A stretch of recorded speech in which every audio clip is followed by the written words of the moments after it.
ሰላም የጤና ፒዲያ ቤተሰቦች እንዴት ናችሁ? እንደሚታወቀው ለሲኦሲ እና ለኤግዚት ኤግዛም ትሬኒንግ እየሰጠን እንገኛለን። ይህን ትሬኒንግ በአካል በኦንላይን መሰልጠን የምትፈልጉ እዚህ ታች በተቀመጠው ስልክ ደውላችሁ ኮሙኒኬት ልታደርጉን ትችላላችሁ። ይህን ቪዲዮ ስትጀምሩ ሼር በማድረግ እንድትጀምሩ፣ ቤተሰብ ያልሆናችሁ ደግሞ ሰብስክራይብ እንድታደርጉ ጋብዛችኋለሁ። ዛሬ ይዤላችሁ የመጣሁት ለሜዲሲን ተማሪዎች HIV and skin manifestation ላይ አንዳንድ ጥያቄዎችን ይዤላችሁ መጥቻለሁ። የመጀመሪያው ጥያቄ a 32 years old man with advanced HIV with CD4 count of 40 cells per microliter presents with a 3-week history of non-healing enlarging ulcer on his right shin. The ulcer is sharply demarcated and it's punched out appearance with a necrotic base and minimal surrounding erythema.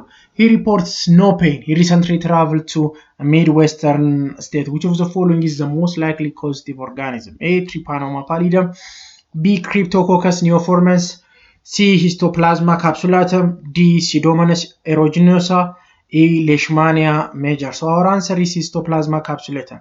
So given the presentation that the patient has HIV with low CD4, like CD4 count of 40, plus the described ulcer, which is a non-healing, sharply demarcated, punched out ulcer on his shin, with its necrotic base and has a minimal surrounding erythema, and the lesion is painless, and he has travel history to the US. So, punched out chronic ulcer in an immunocompromised patient with travel history to endemic area to Midwestern US, which is an endemic area to Histoplasma capsulatum. So histoplasmosis can cause a chronic cutaneous ulcer in severely compromised patients, especially when CD4 count is less than 40. Other choices like Trypanosoma pallidum, usually it's not painful, but the travel history with CD4 make disseminated fungal infection more likely, although the lesion being non-painful could support choice A, but having travel history to the endemic area plus the given CD4 count makes fungal infection more likely. Why not Cryptococcus neoformans? Yes, it can cause skin lesions, but more commonly it presents as a papule or pustule, and sometimes as an umbilicated lesions. It's not punched out appearance is not typical for Cryptococcus neoformans. Why not the Pseudomonas aeruginosa? Pseudomonas aeruginosa can cause ecthyma gangrenosum especially in neutropenic patients, but he has minimal inflammation and not typically linked to such travel history. So our answer is C, Histoplasma capsulatum. So punched out ulcer with endemic area plus low CD4 count, especially CD4 count less than 50, we should think a disseminated fungal infection like histoplasmosis. Question number 2.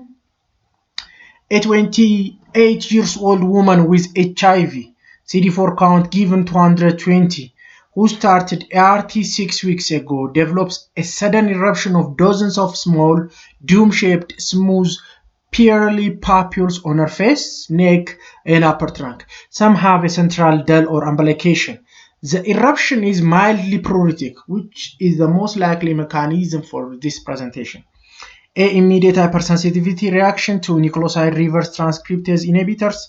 B. Progression of undiagnosed Kaposi sarcoma.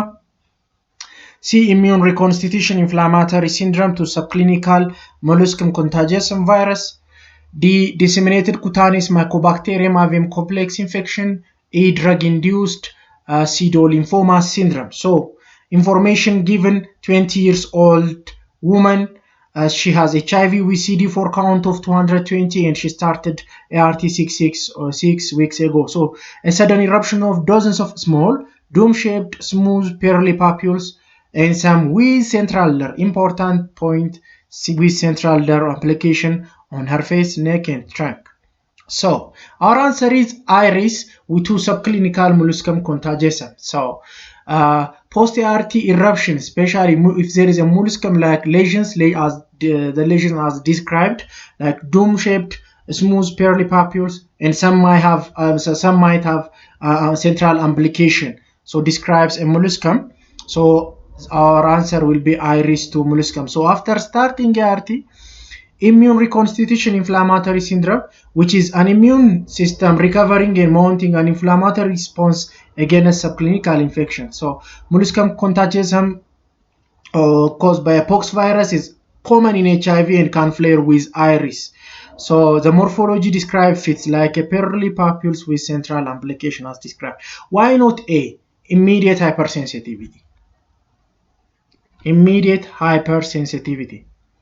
It's not consistent with the described molluscum morphology, so we ignore it.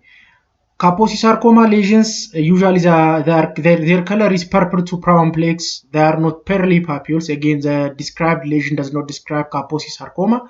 Disseminated MAC infection. Skin lesions are rare, and even if they appear, they are not molluscum type lesions. Drug-induced pseudolymphoma syndrome. They are, again, the morphology described is not typical for them. So our answer is C. Question number 3. A 45-year-old man with newly diagnosed CD4 count of 500 presents with scaly psoriasiform plaques in intergluteal cleft and perianal area. The plaque is well demarcated. It's pink and has a peripheral scale with stellate papules. KOH preparation from the edge of the plaque reveals a short hyphae and spores. Which of the following best explains this presentation? A. Inverse psoriasis triggered by infection, by HIV infection. B. Tinea incognito from inappropriate steroid use. C. Cutaneous candidiasis manifesting in a typical morphology due to HIV. D. Early presentation of Reiter syndrome, reactive arthritis. E. Extramammary Paget disease. Information given here: new HIV, newly diagnosed age 45 years old, newly HIV diagnosed patient with CD4 of 500. So scaly psoriasiform plaque in intergluteal cleft and perianal area, and it's well demarcated, pink and peripheral scale, and has stellate papules. KOH is positive. So with short hyphae and spores, which is a diagnostic for fungal infections like Candida and dermatophyte. So our answer is C. Body fold area plus psoriasiform appearance plus KOH positive goes for cutaneous candidiasis. Why not inverse psoriasis? In inverse psoriasis, we do not expect KOH to be positive. How about tinea incognito? There are two reasons why tinea incognito is not our answer. Of course, KOH might be positive, but there is no described there is no any steroid, inappropriate use of steroid described in the question. One, plus we expect less stellate papules, but KOH could be positive. Reiter syndrome, like in reactive arthritis, we expect other features like reiteratus, conjunctivitis, and arthritis. Of course, again, KOH would have been positive. So our answer is C. And again, in extramammary Paget disease, we don't expect KOH to be positive. So our answer is C. So KOH positive is fungal, so atypical presentation in HIV candidiasis. Question number 4. An HIV positive patient with CD4 count of 180 cells per microliter presents with new eruption of multiple firm red brown to villaceous small nodules on the ear, nose, fingers, and feet. The lesions are tender to palpitation and the patient has low-grade fever and arthralgia. Which of the following histopathologic finding is the most specific for the likely diagnosis? A. Dermal granuloma with numerous acid-fast bacilli. B. Neutrophilic infiltrate with leukocytoclastic vasculitis. C. Dermal neutrophilic microabscess without organism on tissue gram stain. C. Suppurative and granulomatous inflammation with blue-green material on H&E stain. C. Spindle cell proliferation forming vascular slits with extravasated erythrocytes. Information given: HIV patient, CD4 count 180. There are multiple form red-brown to villaceous small nodules on the ear, nose, fingers and feet, tender and low-grade fever, arthralgia. So our answer is A, dermal granuloma with numerous acid-fast bacilli, because tender nodules with systemic symptom plus low CD4 count, we should think mycobacterium. So FB on histology is diagnostic. The other question is, a patient with HIV, CD4 count 85 cells per microliter, develops a rapidly expanding dusky indurated plaque on the cheek that has progressed to a large painless ulcer with a dark scar and minimal surrounding inflammation over 5 days. The patient is febrile, has no systemic symptom. Which of the following is the most urgent next step in the management? Initiate high-dose IV acyclovir, start empiric IV vancomycin for necrotizing fasciitis, C, administer IV amphotericin B lipid formulation, D, begin IV ceftazidime and consider surgical debridement, D, perform a biopsy for histopathology.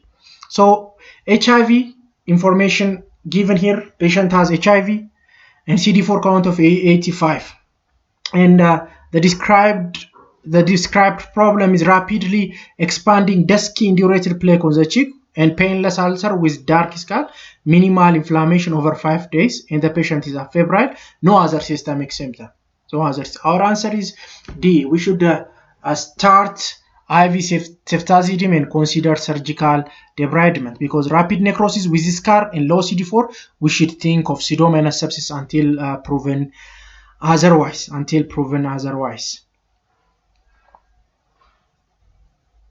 ለለውኛ መተን ታብታብ አርጎ እንበል እንደ ታዲያ እንልም እኛ እንግዲህ ጥሩ ነገሮች እናመጣለን ወደ እናንተ ማለት ነው። ግን አሁንም በድጋሚችን ላይክ ያርጉ ምንም አይቆጥርም እኮ ይኖራል የሚኖር ህይወት ነው። ይኖራል ላይክ በማድረግ ይኖራል። ስለዚህ ላይክ ያርጉ ሼር ያርጉ ይመቻችሁ።